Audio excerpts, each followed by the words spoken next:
Good evening. We've just gone 7 o'clock, and it's that time of the night again, or that time of the week again. It's the Friday night football pitch with myself, Cammy McDonald, co-host Dennis Newell, and tonight we're joined by Breeze FM presenter John O'Brien. And this week we'll be discussing, as always, just what's been happening in the week of football. Scottish football, English football, how British clubs have been faring in Europe. We'll have a wee look at the League Cup. And I might well have a wee rant tonight. I think I'm going to take over Dennis's slot about having a rant. I've got something in mind, and I'm quite sure the other two will have their thoughts on it as well. But we'll come back to that one later on in the show. Dennis, good evening. How are we doing? Good evening, Cammy. I'm doing fine, thanks. Yourself?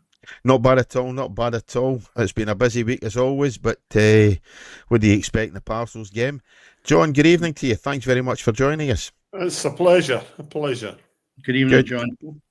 First time we've obviously spoke on the show, but obviously we know you from, or you're known from Breeze FM through in Hamilton. You were working alongside a guest of ours a few weeks ago, Ian Preston. That's correct, and it was also my neighbour at one point in time. We'll not tell anybody that one. Long since moved on, a couple of years at least, several years. No, but I think he's down in Ayrshire now. But anyway, we'll not be giving any more details about where he is. Dennis, one heck of a week in football this week.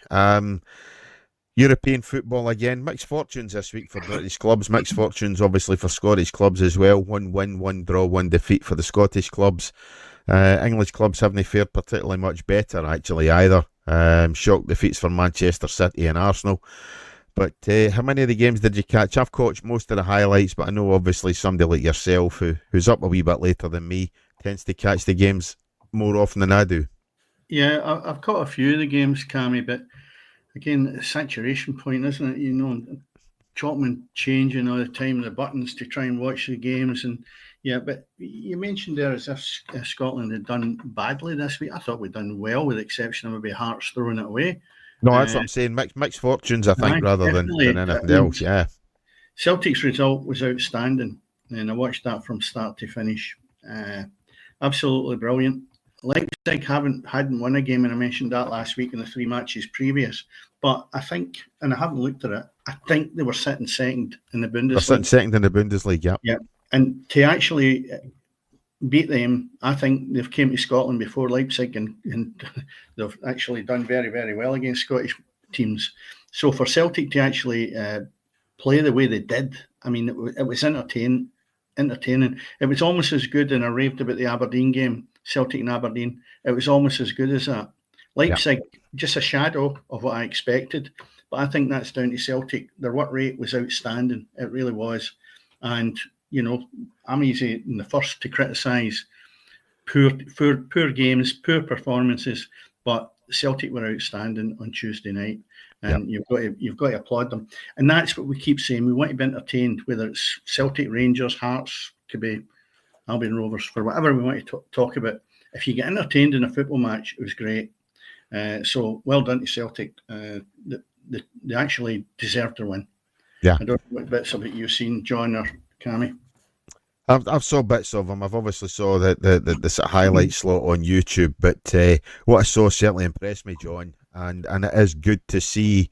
Let's be fair, Celtic are doing very, very well in the Champions League. Dortmund result apart, Celtic certainly are faring very well in the Champions League.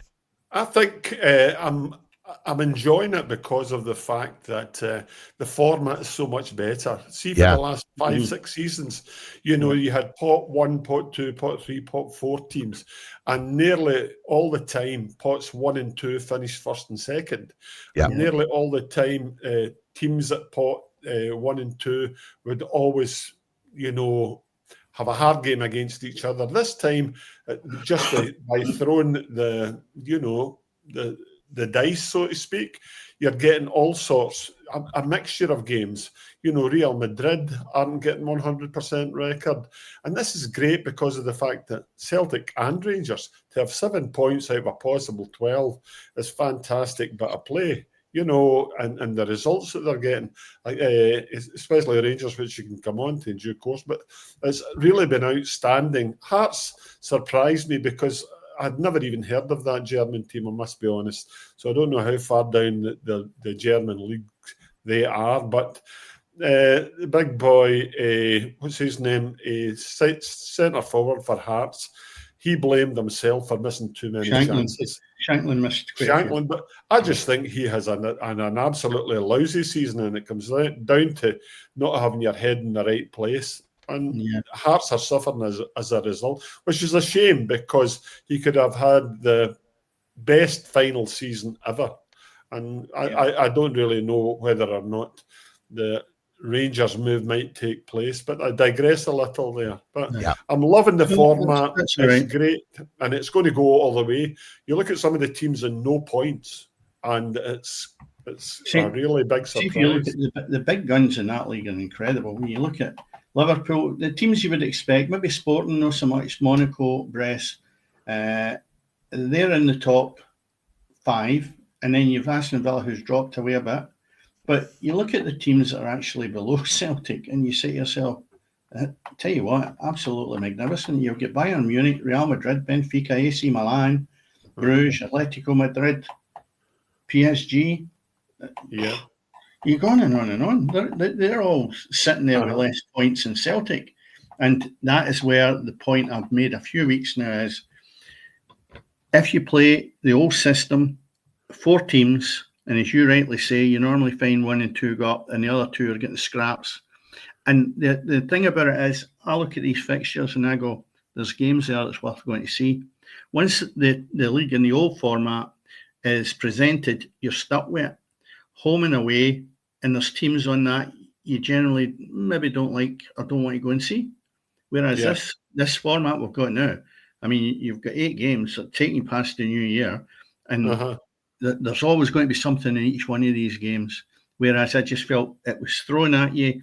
2 teams were going to go through. It was normally the big guns, and third and fourth were just fighting for scraps. And you generally found that was the Scottish teams were doing that. We're still in a level playing field, but we're doing well.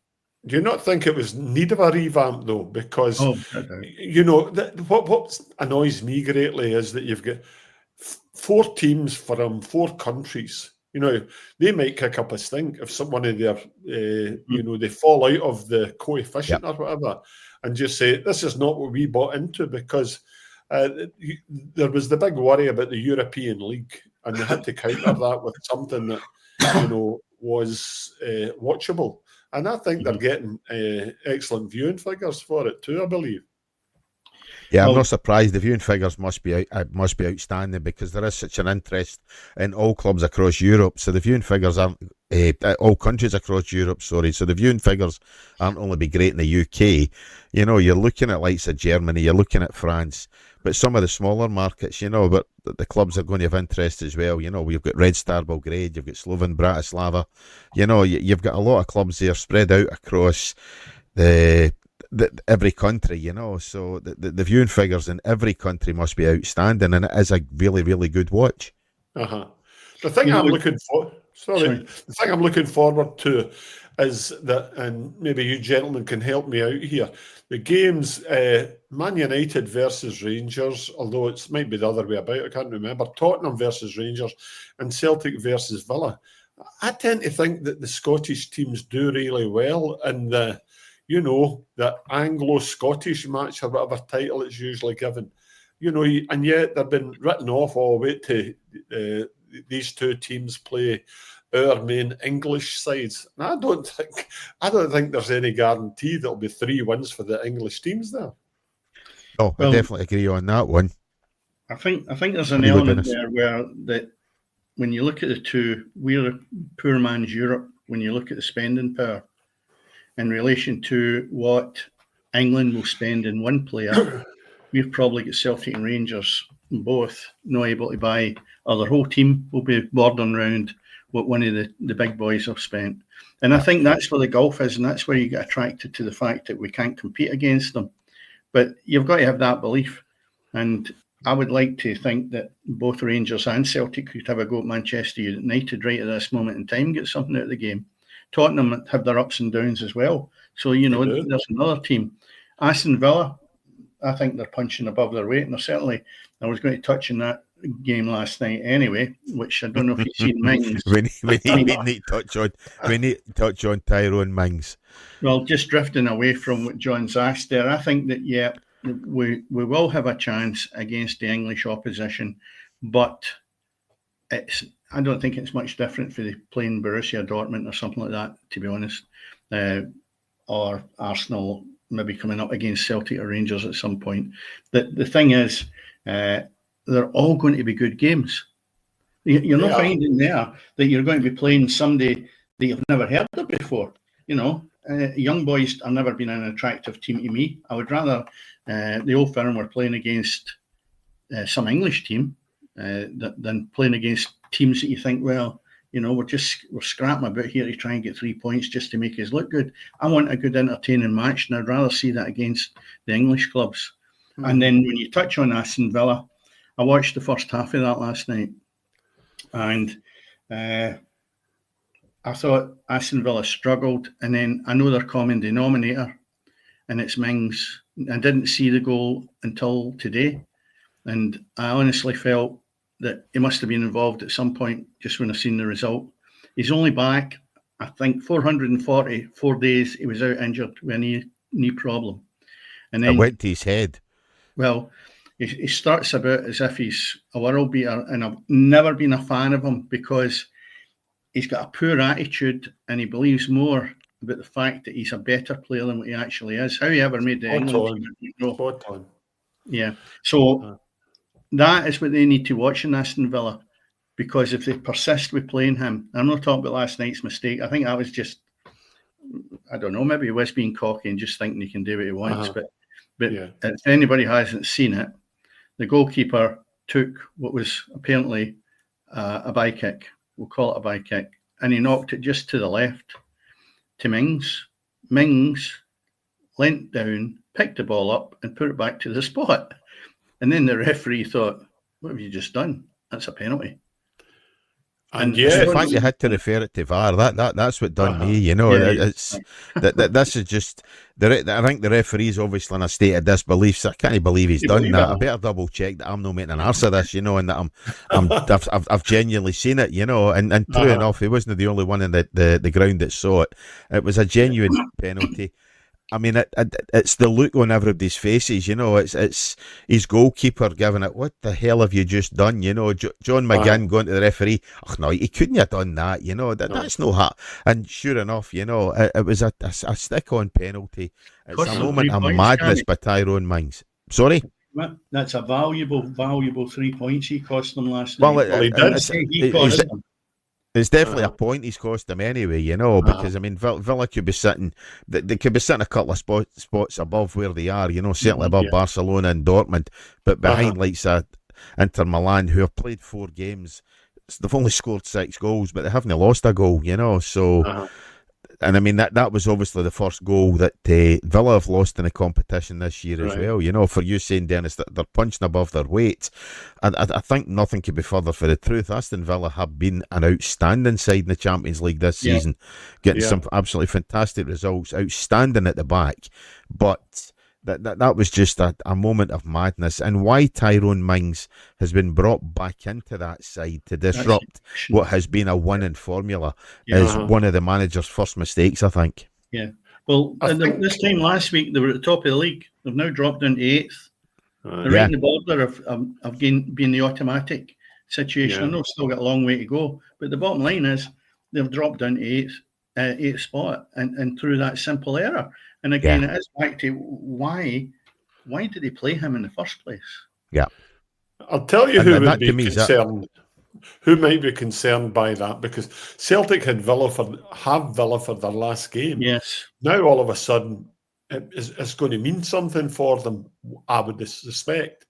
You'll know, you're looking at the tables there, Dennis, whether or not what kind of points totals do you think is getting you across the line?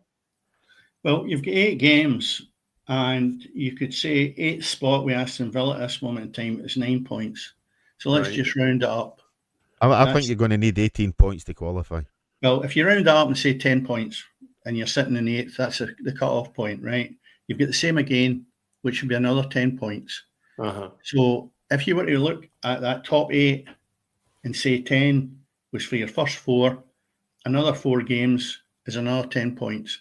I would say Cammy's just about right. I think you're going to need, I would maybe even say you need that 20 points because of the big hitters that are below you. I don't think so. I don't think so. To finish top 8, is that? I think 18 to 19 points will get you top 8. Yeah. Looking at it just now, because you've got to consider, Dennis, I know what you're saying about the big hitters, but I mean, you've got Real Madrid just now who've only got 6 points. Mm-hmm. So assuming that Real Madrid win their remaining 4 games, that's going to give them 18 points. Mm-hmm. Benfica's the same, Bayern Munich's the same. I mean, look at some of these big sides, as you say, who are below Celtic. So for them, they're going to have to win every remaining match. I mean, you're looking at Atletico Madrid, they're down in 23rd with 2 wins, two defeats, and they're only sitting at 6 points. PSG are already beyond the 18 points. So I think if you're looking at that top 8 and automatic qualification, you're going to need a minimum. I think you're going to need 18 points to get through, and then it'll maybe come down to goal difference or however they're going to work it, games against the sides around you or whatever, however the qualification is going to be decided when sides are equal in points and whatnot, But looking at the Champions League, I definitely think 18 points is going to be what you're going to have to get to qualify automatically. And then for 9th to 16th, I don't know where that'll be in terms of points total, but I don't imagine it'll be many points less than 18 either, to be honest with you. Well, it goes from 9 to 24. That's your playoffs. I'm saying 26, 9 to 24. Yeah. And then obviously, I think Celtic could be good enough to be in there, but then that's always the problem. They just need to slip a little bit. I think also, though, you're right in what you say, Cammy. The thing I think is going to be very important as well is, and I think Tottenham just jumped to another league, played a couple of youngsters, I think, or just took their foot off the gas when they were playing last night and got beat. I think goal difference is going to play a massive part in these fixtures because there's so many are going to be sitting on the same points. So you could find that there's maybe 5 or 6 as your cut-off point is right, Cammy, 18. You might have 5 or 6 sitting on 18 points. Yeah. But I tell you what, it's something that's attractive to look at and digest and go into it when we didn't have that before. That's a good thing. Absolutely, because you had, after about 4 games in a section, if a team had 12 points, they'd qualified. Yes. It just, that's what made it boring. So they had dead rubbers to play. And that's. I think that's the one thing with this, John. It's going to completely eliminate dead rubbers. You're saying that Aston Villa and Celtic, that's their last game in this group stage, or league stage. That's going to be a live game, irrespective whether Villa had won, lost, or ultimately drawn on Wednesday night. You're not going to have a dead rubber at game 8. And I think that's going to be the big thing. And as you were saying, Dennis, depending what is going to decide who qualifies, if it does come down to equal points, whether it's going to be goals for, goal difference, games against other sides on equal points, if that happens, however they're going to break it down, goal difference or something is going to be. Sorry, do you fancy John McGinn for an own goal against Celtic then? No. He will try, will he? Yeah. Will he do an Andy Halliday and not celebrate? No, I think McGinn's revered at Aston Villa, John. So I think he will do his damnedest to make sure they're through and they qualify. For definite. But I mean, just getting back to Dennis, what you were saying earlier on about the Spurs game, they were resoundingly gubbed. I know that finished 3-2, but if you've seen any of that game, Galatasaray absolutely ran over the top of a Spurs side who were very, very disappointing, finishing the game with 10 men. That's their first, obviously, drop points of this competition as well. But I mean, Galatasaray are the second top scorers in that Europa League, 12 goals. And last night, they certainly did themselves no harm with an outstanding home victory over Spurs. Yeah, well, they're sitting third in the league, Galatasaray. And Tottenham done themselves a lot of damage. They've dropped to 7th spot. But it certainly could have seen them up at the top if they hadn't lost the plot with that one. And I think it's games like that the likes of Tottenham have really got to understand that you don't want to be in the playoffs. You want to be making sure that you're qualified in that top 8 because of the size of the club that you are. And I think he's just taking his eye off the ball with that one just a little bit. Who were Spurs scheduled to meet at the weekend? Was it pre-planning? You mean this Saturday? Aye. Who did they play? Did they have one of the top lot? They've got he would rest Ipswich. on any players. Ipswich. No, they've got Ipswich on Sunday. Oh, I don't understand that then. Yeah, because it was a young boy that got sent off, wasn't it? Yeah, he just scored.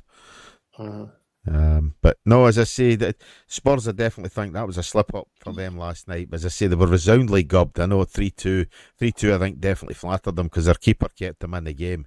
A couple of defensive goal line clearances and things like that as well, But Spurs were resoundly beaten. But let's obviously discuss the Scottish sides, Dennis. Celtic we've already touched on. An exceptional victory at home to RB Leipzig on Tuesday evening. Yeah. Rangers last night, I think going to Greece and getting a 1-1 draw, I think that's a fantastic result as well for the Ibrox side. Hearts a little unfortunate. They did really well in the first half, just lost a couple of silly goals in the second against Heidenheim, obviously in the German Bundesliga. They're sitting 12th in the Bundesliga, so they're not a bad side, Dennis. But not quite as good as obviously the likes of RB Leipzig or indeed Borussia Dortmund have been in Europe this year. Well, obviously you've got two different leagues there. One's the Europa League and one's the Conference League. So it's like everything else. It's like divisions. You're going down, and I wouldn't say, that there's Tottenham in the Europa League. You'd look at them potentially have been a Champions League team, and there's others in that league.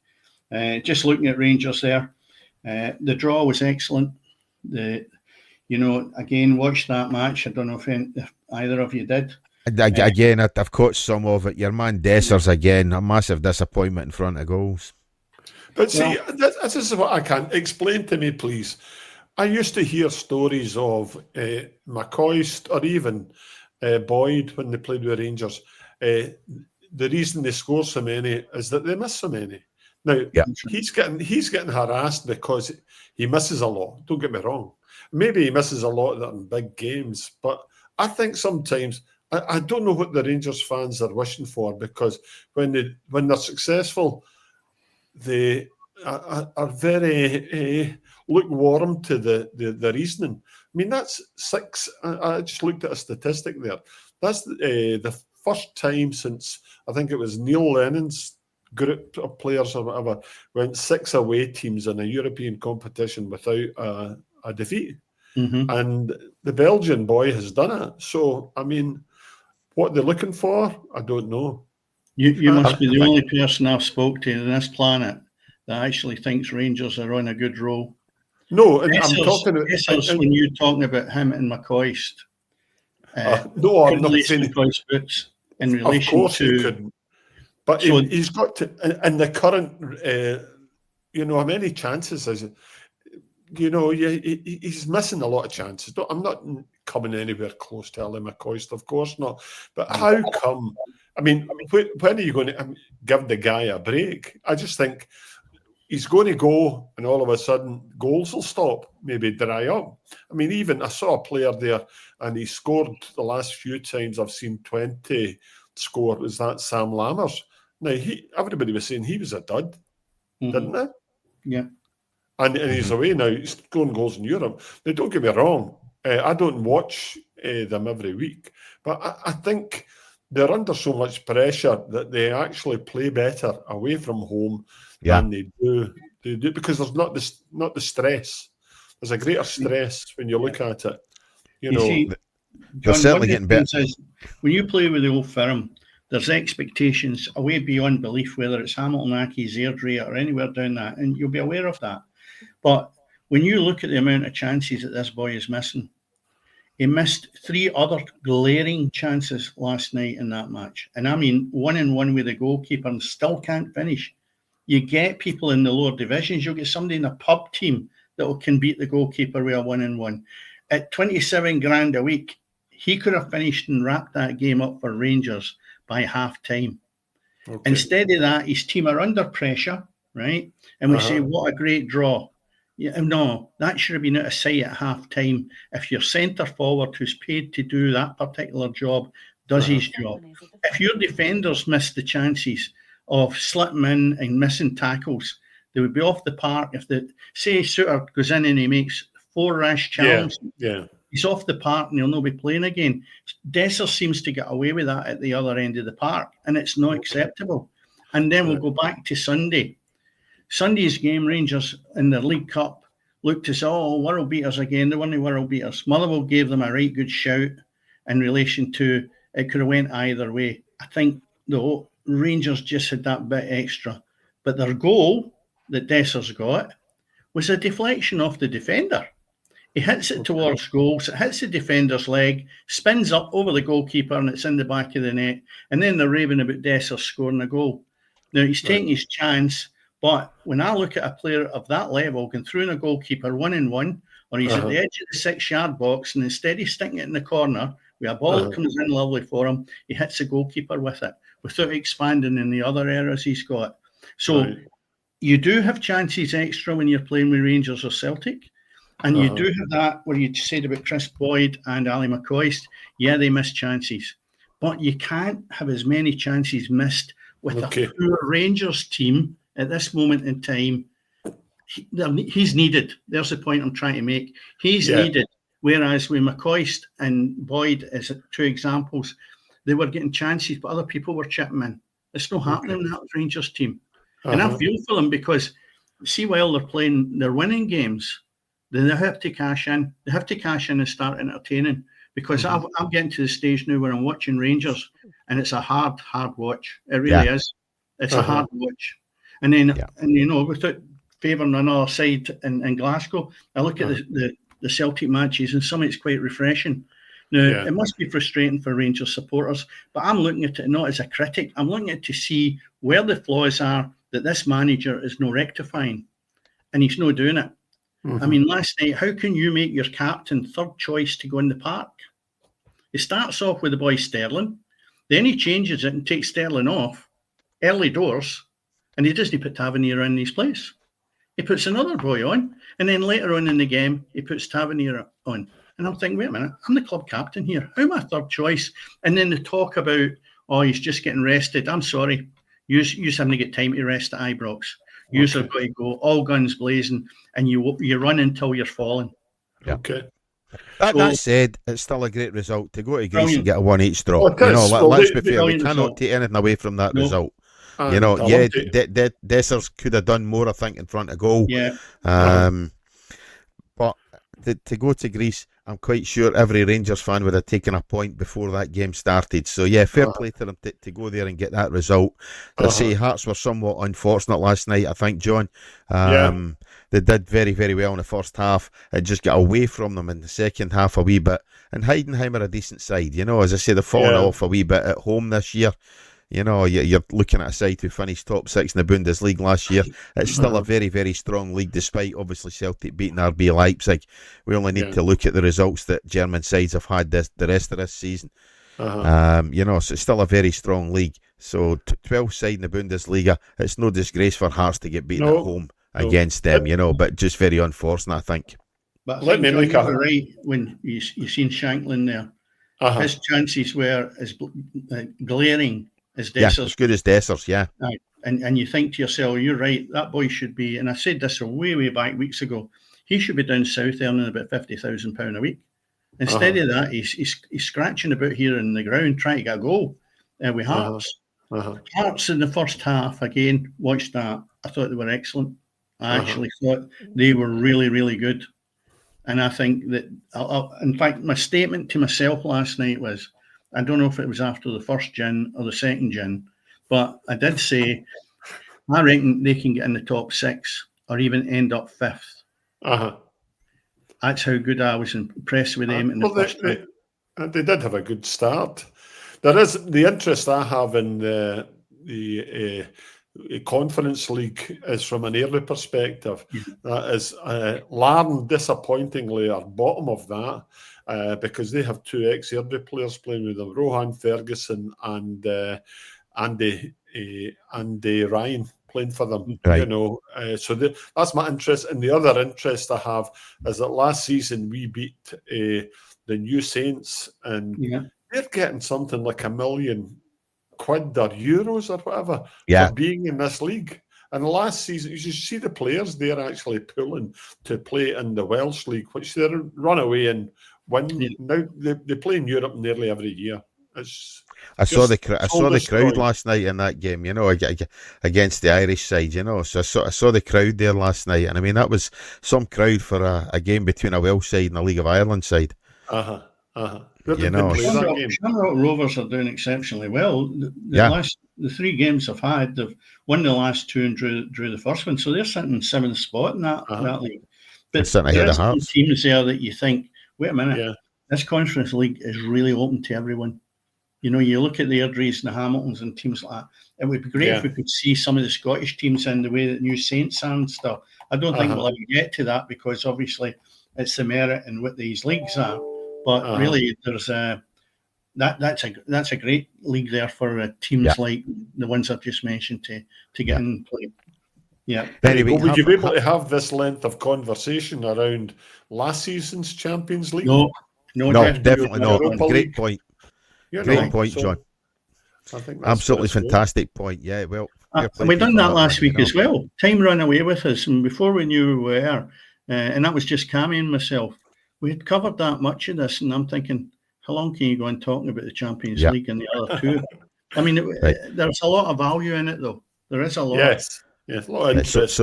So that almost seamlessly, John, takes me on to what I hinted at earlier on. I think I'm going to chuck my rant in here, Dennis, because we're talking about the Champions League and we're talking about obviously Scottish football and English football and everything else. And I think you and I briefly touched on this a number of weeks ago. I'm going to preface this and put very, very simply, why the bloody hell every month of the season are we having an international break? Because we are breaking up the flow of our club football, which to me is the most important thing.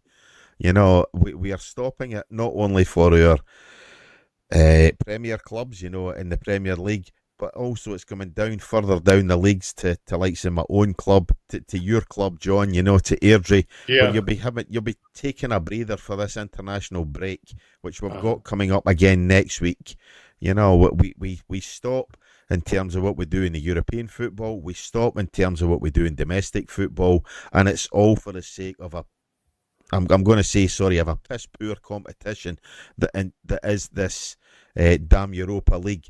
You know, for the international European Nations League. Sorry, and I really it is starting to frustrate me that we are losing games month in, month out. Domestically and again in the Champions League and the Europa League and that Conference League, and clubs are losing players, valuable commodities to a piss poor competition, Dennis. Yeah, I totally agree with you, and I've sided with you in previous weeks when we brought this up. In fact, I think it was me that actually asked the question to yourself. Why the games were not getting played on a Saturday when I looked at the fixture. For the lower league clubs. That's right. You know, I understand why it's not happening for the Premier League clubs or for English Premiership clubs, but even for them, you know, these clubs are losing. You know that the season is getting staggered for so many international games. You know, and it's not just once every 3 or 4 months now. It is becoming a monthly event that we are having an international break at some point within that month. Yeah. And clubs are losing finances. They're losing, obviously, players. Players are getting a break from, obviously, working with their teammates to go into the international scene for 7 or 10 days. And it's absolute nonsense that we're doing this for a competition that just shouldn't be ranked at all. Yeah. What's your thoughts, John? Sorry. You're always going to have the club v country argument. I don't know if it's FIFA related or UEFA related and arguing the points. They wanted to create and get rid of these so-called friendlies and camps, etc. So they've come up with the Nations League. And don't get me wrong, for two tournaments, it worked well for us. Now when we're getting hammered and we're in the Grade A leagues or top nations, we're getting thumped, and there's no surprise in that. really. We're getting bigger games, etc. But nobody wants to watch the telly. No, well, they've changed the whole. I mean, I see that American football behind you there, and the fact of the matter is, see, football nowadays, you can't go to your bed for the fact that there's football on at some point in time and every day of the week, and this is to fill it in, and they're never ever going to change it, I don't think.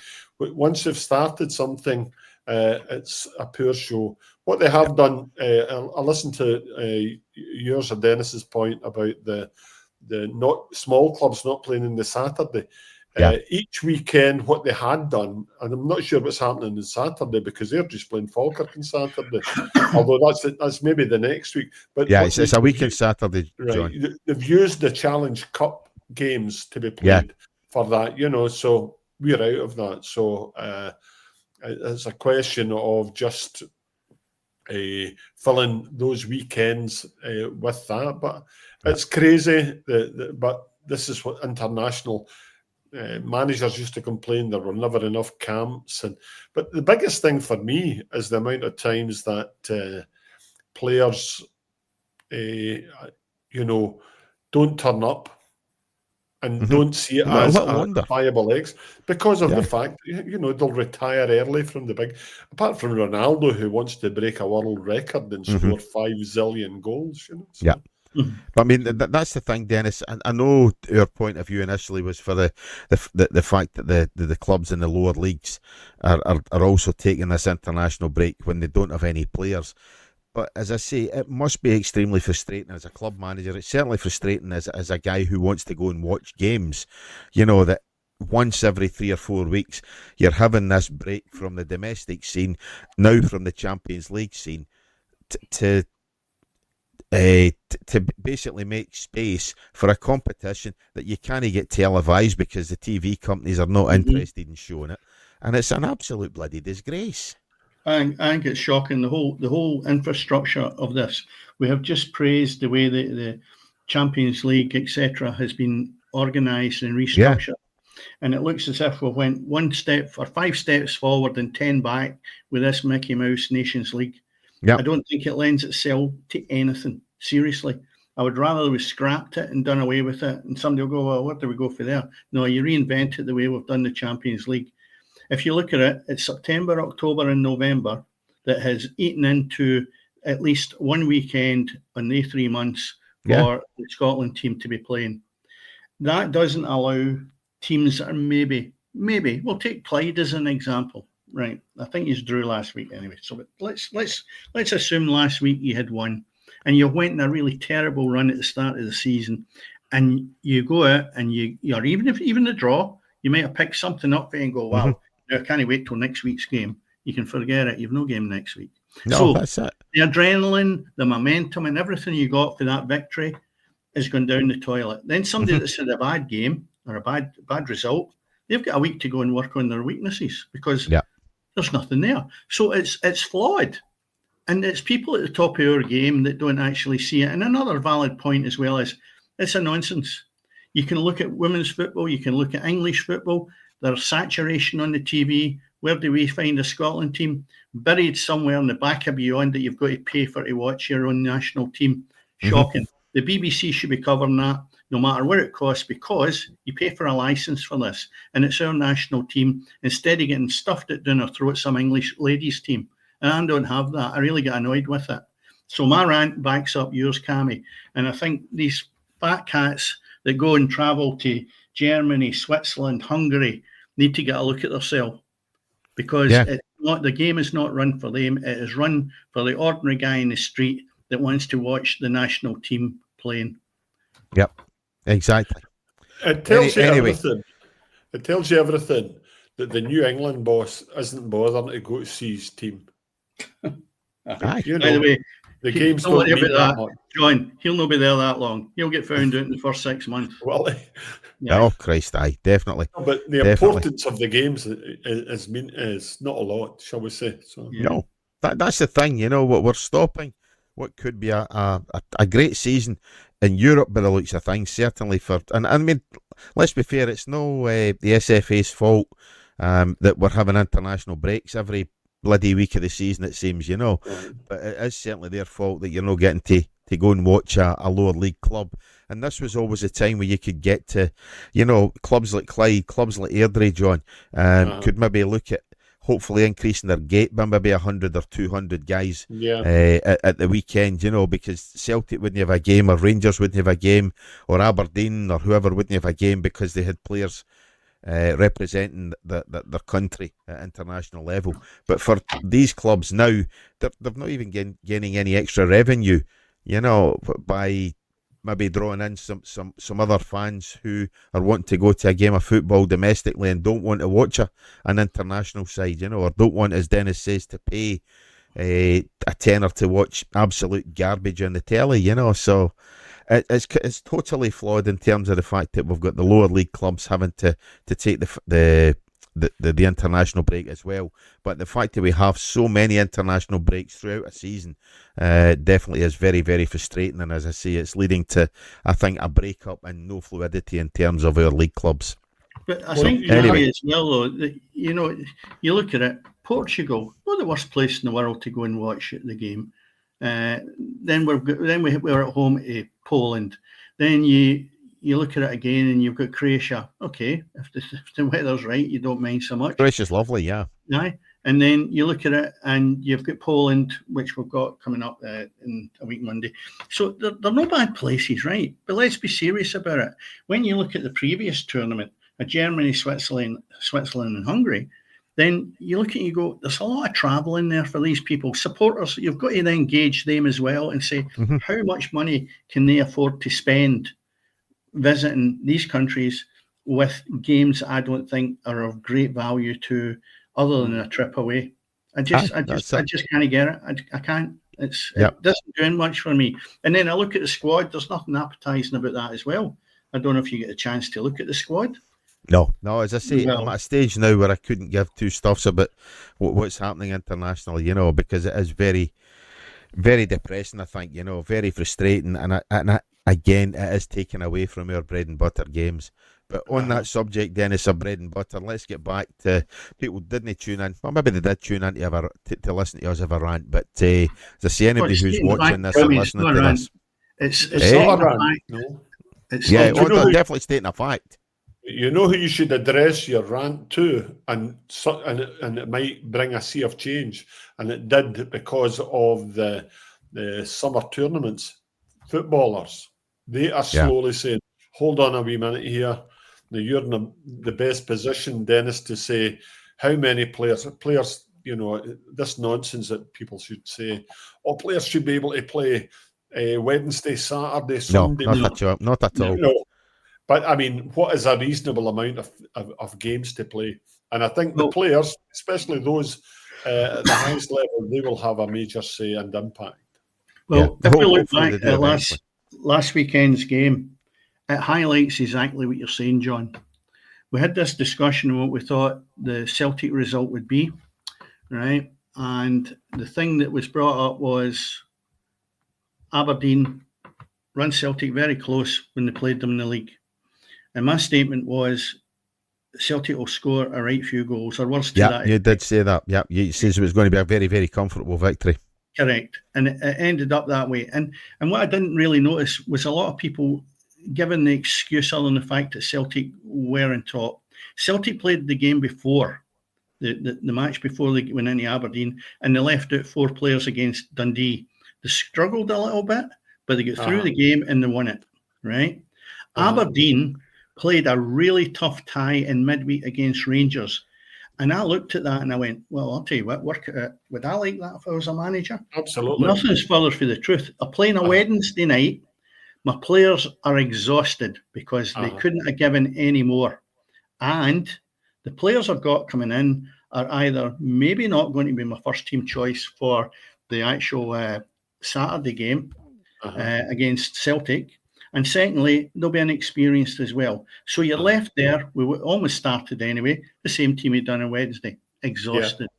Wednesday night, because of the result, you had to pull them off the ceiling about 2:00 in the morning with the adrenaline still pumping after a magnificent result against Rangers. They then have a poor sleep. They're then up on the Thursday. Now, whether they've done light training or not, it's neither here nor there. They're then still having to get themselves together to probably come down to Glasgow on the Friday. Very little will get worked on or trained on the Friday. And then there you are. You're in the semi-final on the Saturday. So it all stacks up against you. When Celtic then go, right, okay, we've done our job during the week. We rested 4 of them. And the big guns come, right, we're buzzing. Let's just take the game to them. And that's how Aberdeen collapsed. It wasn't that Aberdeen are a bad team. They just run out of puff. I think that the Aberdeen, it's the first time they've had 2 difficult matches back-to-back, midweek and weekend, whereas Celtic, Rangers, the other clubs, St Mirren, Kilmarnock, they all, I'm not saying Celtic and Rangers, would win both games, or maybe Rangers haven't, but there's always been a lull in the follow-up game. It's been difficult. Kilmarnock were down the bottom end because of playing European football and then league games on the Saturday. St Mirren as well, they're starting to recover. And Hearts, you might see a kick on, a knockback, given getting beat, given their loss. Hearts could have an impact similarly, but that's through playing in Europe. Aberdeen, though, had been very lucky, finishing bottom 6. They had 3 Wednesdays, all these 3 Wednesdays, prepare for their Saturday games. And that was the first time, really, they had a big game. They might have had a Wednesday game against a lesser light or whatever, but I think it was Rangers. Celtic, if it'd been either Celtic and Rangers or Rangers then Celtic, you would have seen an impact. But you're right. I just felt that there was too much looked upon as Celtic being absolutely outstanding. They were, and Aberdeen sort of getting found out. They were only found out through fitness in my eyes. I think if they had maybe another 2 or 3 days break to gather themselves together, absorb what the Rangers game meant to the Aberdeen supporters after all the years of struggled, and then put themselves together and say, I'll tell you what, right, let's go and have a go at Celtic. I just thought, turning up here, getting something out of this game, it just didn't happen. But you playing into the hands of the northern conspiracy theorists, Dennis, about this West Coast media bias. Jimmy Tillene has won the manager of the month, hasn't he? Jimmy Tillene has won the manager of the month. He certainly should have done, So no, he did do it. He won it for the league games, Because one of them. I don't mean to hurt your feelings here, Cammy, but another winner of it, and I'd never heard of this guy, was the Elgin City manager. He won the manager of the month in League 2. Yeah, but did you know this? Here's an interesting fact for you.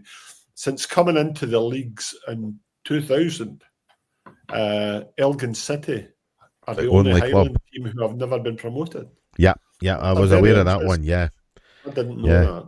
Yeah, we've discussed that. They're pretty much the only club who stayed where they are. Now that Annan Athletic have been promoted a couple of seasons ago, I think they're the only club. It's the longest period of time in the one division. So there you go. But anyway, right, Dennis, in association with our sponsors at Kits Scotland on Instagram, obviously, thanks very much to Paul Eady for sponsoring the show. Let's have a very quick look, because obviously that's 50 minutes of rants in European football, but let's have a very quick look at the games at the weekend. In terms of, obviously, I think we'll really just look at the League Cup games and then a look ahead to the coming fixtures, and then give John a wee chance to talk about his beloved Airdrie. Well, when you say the League Cup games, I assume you're talking about the 2 games we've just covered. That's pretty much. We didn't really discuss the Rangers Motherwell game, as I say. No. We obviously said Celtic did very, very well, giving Aberdeen an absolute hiding. But as I say, Rangers struggled and scraped through with a 2-1 victory over Motherwell to set up another Old Firm final, Dennis. Well, at half time there was tons of boos. And it's something that seems to be familiar. And that was only in the Rangers dressing room. Yeah, that's probably it. But if you look at it, Andy Halliday scores a goal, takes it well. What the defender was doing, I don't know. I mean, seriously, that's no senior football that boy was playing that day. Honestly, he runs away for the ball coming in. You need to look at that goal and you'll know exactly what I'm saying. The full-back, instead of going to attack the ball, turns away from the ball and goes the other way. And I'm thinking, why are you playing at this level? Yeah. Why are you playing at this level? And I think that is what I see in the Rangers team an awful lot. There's boys that are playing with Rangers Football Club that are not up to the mark. We keep going on about it, but there's a breaking point that's got to be there. The manager's now got another saving grace for another 2 or 3 weeks, but the quality is not improving to the entertainment level. Now, you might say, well, you're splitting hairs a wee bit here because they are winning, but there's a way, and you need to win games. There's no doubt about it. That's the first priority. But secondly, you've really got to look as if you know what you're doing. And they still are at 6s and 7s. Yeah. And that was against Motherwell we're talking about. During the week, European opposition, I just don't think they could figure them out. So Rangers weren't too bad. But other than the fact that they should have been out of sight by 4-1 at half-time. Yeah. So, as I said earlier, the deflection with Dessers scoring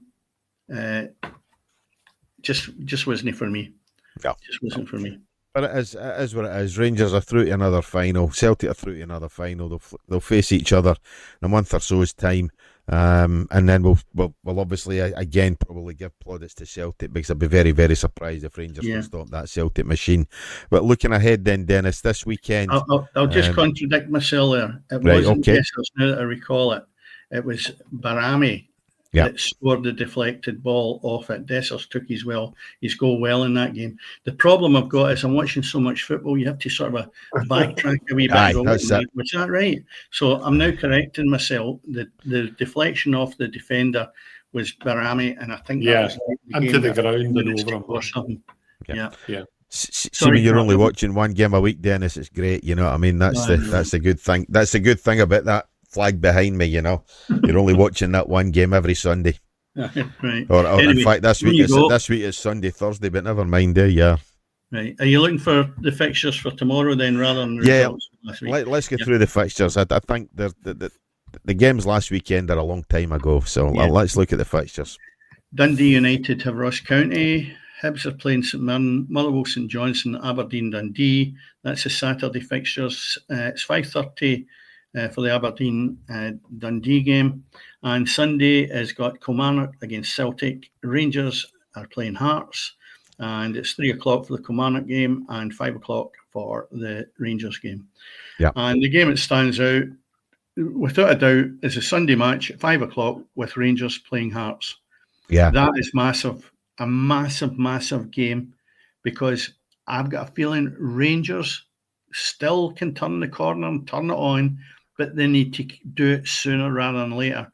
And then I look at Hearts' injection that they've got with a new guy coming in is great. And with the first half performance they had last night, well, you've got two teams that can't hit the back of the net, as John's rightly said, with Hearts, with Shanklin, and Rangers the same. So they'll be well matched.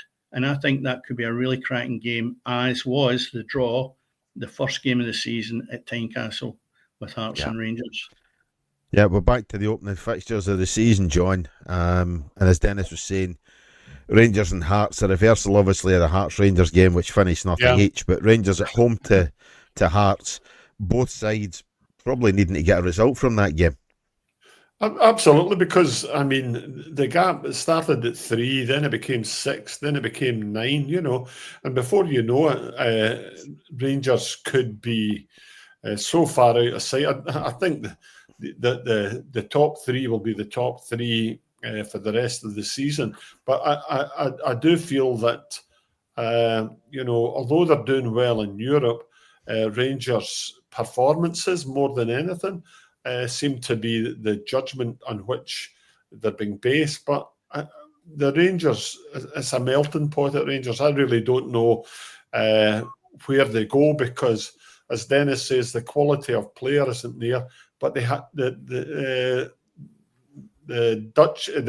Belgian manager Clement had to downgrade, etc. And he was told that by, I presume, the chairman who put in 20 million, who is off ill or whatever. And the thing is, if you're downgrading, and having to cut your numbers. Because I remember the I can't remember the chairman's name, but he said that Rangers' wage bill was greater than Celtic's at one point in time. I can believe that.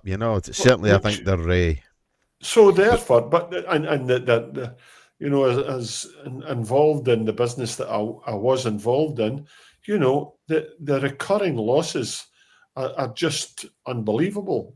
Especially in a year when they have a record-breaking level of income. So what do you do?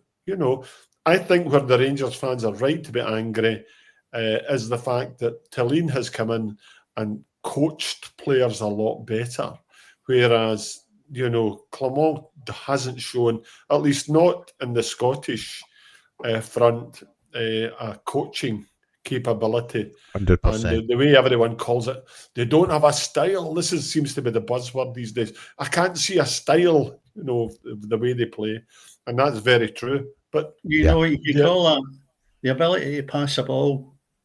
That's style. The Rangers can't get for their 18-yard box to the other 18-yard box without making a mistake. There are massive errors throughout that team, and the manager, as I say, isn't able to see it right in front of him. And I can sympathise to a degree because he has inherited a load of poor players that shouldn't be Ibrox, right? But he's also guilty of bringing some of these players in himself. Indeed. I don't see any player, and I've repeated this before, that would even get near the Celtic team. And that's talking about having Ralston in that team and maybe the other fullback, Taylor. So I look at that and I say to myself, Rangers don't have anything there that inspires me to say they will take you to the next level. And that's what's needed at Rangers at this moment in time. Somebody that can take you to the next level. Now, here's the big test for Sunday's game. The big test for Sunday's game is who can find the net the most. And that is where Shanklin's got to stand up and be counted, and Dessers. And I think if both of them could actually start to produce goals, the rest of the team might play an awful lot better. We might see players that I've written off that could maybe come up and say, by the way, what happens with teams, and I'm ranting here a wee bit, if you're going forward and you're not comfortable that it's either going to end up in the back of the net or the ball's not going to come back on top of you before you get to the last third, you don't squeeze up. You don't squeeze up because there's a fear factor in your mind that you can't be comfortable or confident that ball's not going to come straight over your head because the people in the midfield trying to find the forwards are getting cut out, and therefore you can't take the game high up the park. And that's what happens when teams are not finishing off. In other words, if your Rangers forward line, without picking out the same guy all the time, are scoring goals, you will press. If he's missing chances, what's happening is the ball's shooting straight back up the park. And therefore you lack confidence. And what I'm saying is, if Rangers or Hearts could start to score more goals, you find the press would be an awful lot better and they would be more comfortable and confident in it. And that's what I think the two teams in particular are missing. I think there's a difference between Rangers in Europe and Rangers in Scotland because of the fact that Rangers in Europe, teams open up against them. Yes. They've got to break the doors open against the teams in Scotland. People can come and play in the counter against Rangers, and that's what Motherwell did. You look at the numbers, Rangers always tended to have greater numbers of shots on target or whatever, or not on target, but just shots in the game, and that's where they have a problem. And more often than not, they're conceding, so they always need to score 2 goals to win a game at home in Scotland. Yeah, I'd agree with that, and that is always a problem you're going to have. That it's two different ways to approach a match. But I do think the manager, if he's going to turn the corner, he needs to start on Sunday, because I think there's been an element here. We're thinking, you're out of jail, you've had good results in Europe, and you've got to applaud him for that. But the league is where the bread and butter is with most of the Rangers players, because after January 23rd, I think it's the day that they play Man United. That might be their last game. If you're not on the shirt tails of Celtic you're going to get bombarded big time. Yeah. And by that time, Celtic could be well out of sight, so could Aberdeen. That it'll just be a lost cause after the January situation. So, no, I think they've got to have a good look at themselves after this game and see where they're going. Yep, 100%, 100%. Anyway, into the Championship, Dennis. Yeah, Championship for... There's a game on tonight. Morton and Ayr United, only 10 minutes started. It's nothing each. With Morton and Ayr United, they seem to have slipped a wee bit. Yeah. For tomorrow's games, we have Falkirk are playing Airdrie, Hamilton, Livingston, Partick Thistle, Raith Rovers, and Queen's Park have Dunfermline Athletic. Well, that's top versus bottom. So, Airdrie just seem to continue in that vein where they don't seem to be able to pick up a result at all. No. Being coming through for that game, John. I'll be going through, yeah. The difficulty is quite simply, as a manager, you can either have reasons for the performance or you can have excuses. I think the reasons for the decline in Airdrie's results are we lost how many players to the Premier League. Josh Ray went to St Johnstone. One went up to Ross County, the wee midfielder. Another guy, Callum Gallagher, got a 2-year deal at Arbroath, and he was a top scorer. Callum Fordyce left us, went away to Raith Rovers. All these players were Gabby McGill. Was another who left us because he wanted to go down to England. Todorov, who was a top scorer, was disappointed that he never even got a minute in the 8-0 win at the start of the season and asked for a move. So all of a sudden, the players who played to the performances of the way that Reece likes to line up were gone. And in addition to that, we have had the major injuries. That's the reasons behind it. The excuses which aren't acceptable in my opinion, as you should still be able to at least put up a fight. Now, last week against Hamilton, I was down in London. Thankfully, I missed it. But 4-0 against Hamilton, who we thought would be one of the relegation contenders, along with us, by the way, and they still may be, but they're many points ahead of us. And now, I've always said, when I used to write Airdrie's programme, I said that the goal has to be to make sure you don't get relegated is a minimum of 10 points per quarter playing each team, so that you've got 40 points, and you'd be in that. If you wanted to get promoted, you would need to be up to about 15 to 20 points a quarter. Yep. Now, we are nowhere near that. We are 5 points from our first quarter and none from quarter 2 after 4 games. So relegation looms. And my only hope is that for the first time ever, I think League One is not the greatest it's ever been. So if you gave me a playoff right now, I would take it, because it'd be our only chance of staying up. Yeah, definitely. You look at your 3 fixtures coming up. Obviously, Top Guns tomorrow with Falkirk. Yeah. And I look at points and I say to myself, well, that'll be a tough one.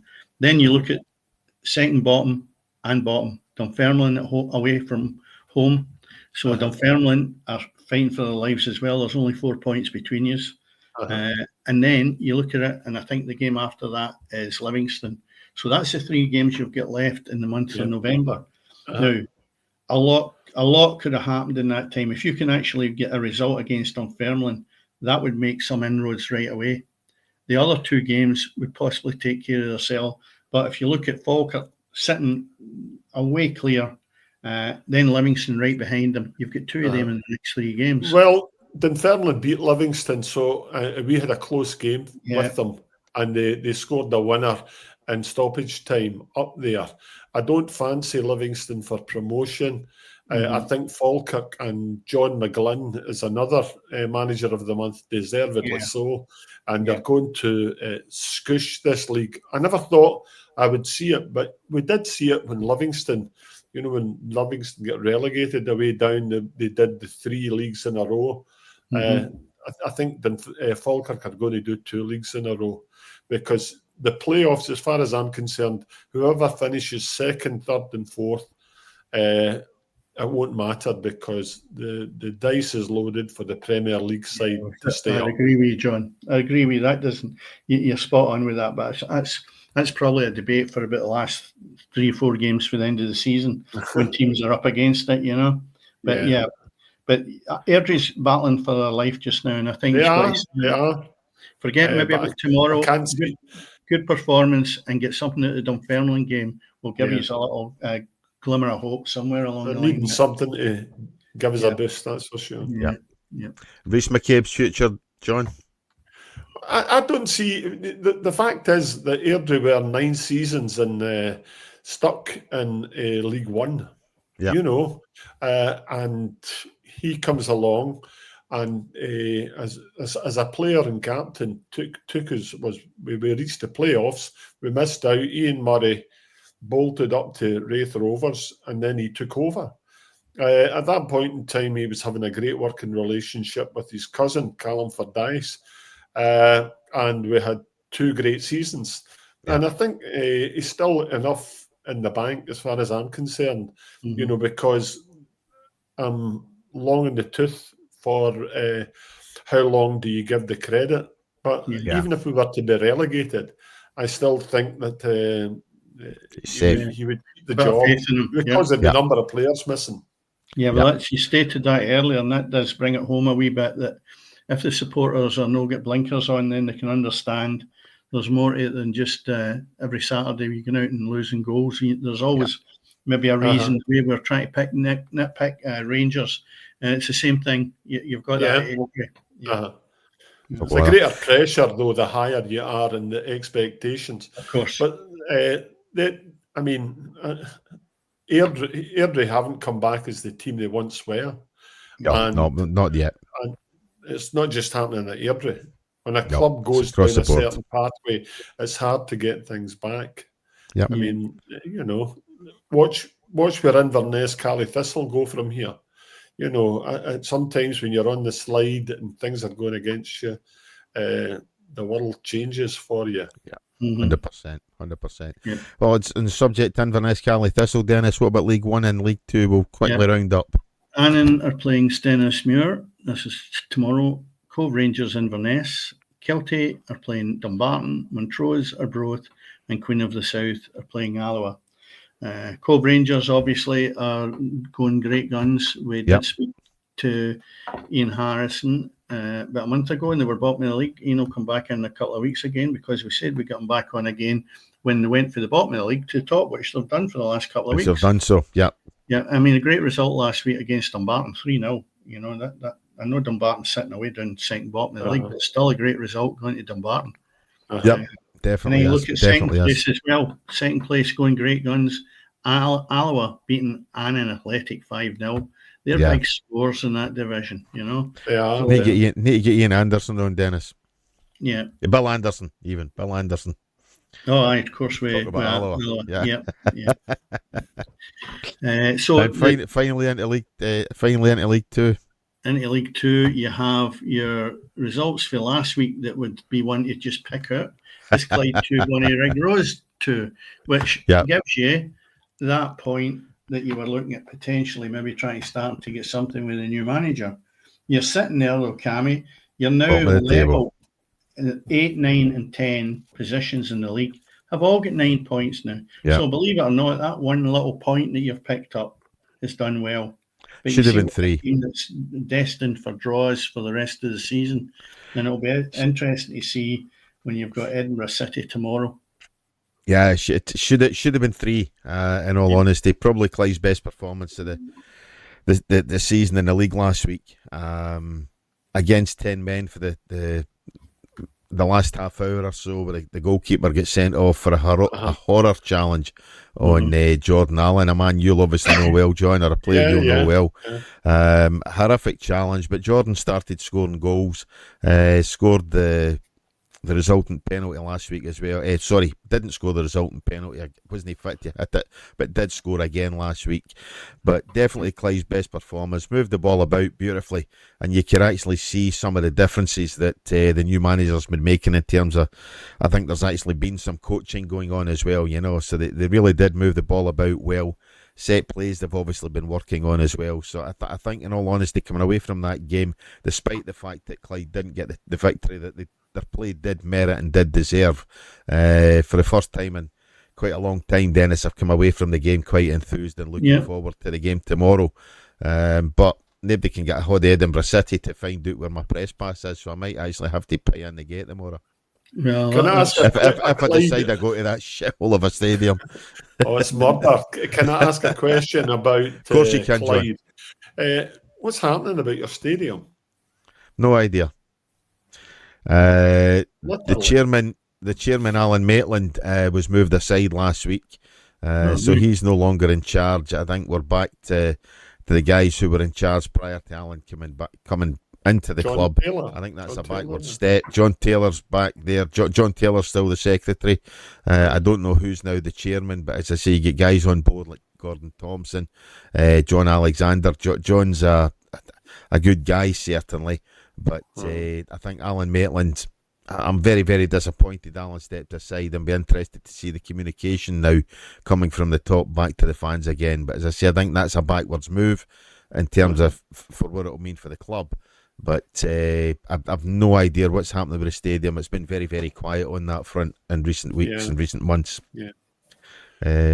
But no, I worry about all the teams that teams in Lanarkshire I've grown up with, because so many teams are falling down this. We asked for a pyramid approach, but East Stirling away and Cowdenbeath not away, but I mean Cowdenbeath, my own beloved Albion Rovers away. They're just I don't know what's happening. No. I worry about any other clubs. Now Clyde's a major winner. Scottish Cup winners. Yeah, John, I agree with you there, and I've always said that if you're coming into the big boys leagues, you've got to bring something with you. And I can't see, and although they've done exceptionally well, I can't see what the likes of Edinburgh City are going to bring to it. Bonnie Rose, maybe. It's just dipping my toe in the water with these teams. And even if you got the division, you look at Kelty. And I say to myself, they're not adding any more than the teams you've just mentioned there that have gone to the Lowland League. So I disagree with that. As I say, you're looking at Kelty Hearts in with a shout of promotion to the Championship. You're looking at Cove Rangers in with a shout at the Championships. I think Dennis Day clubs are bringing something to. Well, I was just going to finish on that. If they continue in the vein they are, it will mean then that they are going to add something to it, and that's what they're doing. Because if you remember way back years ago when Annan Athletic come in, I said, yeah, that's great, and this is before the pyramid. I said, they've got elected into the league. Let's hope they bring something. It took them a long while to be in the position that they were at the bottom division. But yeah, there is a worry, as John says, that these teams that were struggling to begin with big supports like Albion Rovers or East Stirling, Cowdenbeath, it's sad to see them going there, because they were self-sufficient for a massive amount of years. And I can't imagine even the support now will be the same as it was when they were playing in Division 3. No. I agree with you, Dennis. I would like to see a Scottish team equivalent to Wrexham coming through. All right, and bought over by Hollywood. You'll need a film stand to do that. But just pick up on the fixtures for tomorrow, because I didn't actually give you them other than Bonnie Rose were playing Elgin City, East Fife Stranraer, and the one I mentioned was Edinburgh City playing Clyde. Forfar Athletic have Spartans, and Stirling Albion are playing Peterhead. East Fife certainly still doing well at the top, along with Elgin City, both in 23 points. And Forfar, in fact, Stranraer, Forfar and Clyde all have 9 points at the bottom of the league. At the foot of the table, No massive leap you would need there to get up to mid-table, though. The Bonnie Rose are sitting in 14 points. It's no much to actually achieve in the next coming weeks. No. As I said, I think definitely a lot of optimism coming away from that game last week. So we shall see if that continues tomorrow with Darren Young in charge for obviously second league game. But I think that's about us for tonight, Dennis. Other than the fixtures, 75 minutes. Scotland. You've Oh, got crikey, Scotland. yeah. Aye, Yeah, go and next mention them. Friday, Scotland have Croatia, 7:45 kickoff, and then Monday on the 18th, Poland are playing Scotland with a 7:45 kickoff. Yeah, So we'll need to make sure we finish the podcast early next Friday just to give you the opportunity to go and watch that game then, eh? aye, that's a good shout. Aye. Anyway, guys, thanks very much. This has been, as always, on a Friday night, the Friday Night Football Pitch. What I would ask is if you like, subscribe, comment, share, talk to your pals, get your budget to subscribe. You know what I mean? I'm sure your granny there with a computer can subscribe as well. The more subscriptions we get, the better for the show. You know, gives us a better opportunity for reaching guys and reaching out.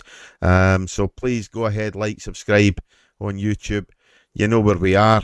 And as always, it's always happening on the pitch. Thanks very much to John. Thanks very much to Dennis. We'll be here next week at 7 o'clock, even though there's a Scotland game. Good night. Good night. Good night.